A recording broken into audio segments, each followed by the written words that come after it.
আমার কাছে অনেক সময় থানার অফিসারের নাম্বার, থানার নাম্বার বা ডিউটি অফিসারের নাম্বার, কম্পিউটার অপারেটর, মুন্সি এবং ইউনিয়নের যে বিট অফিসার আছেন এদের নাম্বার আমাদের কাছে অনেক সময় চেয়ে থাকে। তো এই বিষয়টা অনেকে জানেন, তো যারা জানেন না তাদের জন্য মূলত ভিডিওটা করা।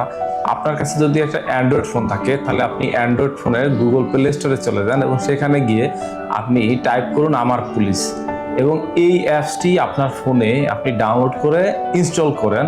ইনস্টল করার পরে দেখেন ভিতরে সকল নাম্বার আছে, আপনার জেলা পুলিশের যত নাম্বারটা দরকার, ডিবি, ডিএসবি, কোর্ট, থানা, থানার ডিউটি অফিসার, বিট অফিসার, সকল নাম্বারটা আপনি এখানে পাবেন। এছাড়াও পুলিশ হেডকোয়ার্টার থেকে শুরু করে জেলা পুলিশের সকল পর্যায়ের অফিসারদের নাম্বার আপনি এখানে পাবেন। তো আপনার আইনি সহায়তা পেতে আপনি যোগাযোগ করতে পারেন বা কল করতে পারেন। বিষয়টি ভালো লাগলে অন্যদের সাথে শেয়ার করে রাখতে পারেন, তারা উপকৃত হতে পারবে। আসসালামু আলাইকুম।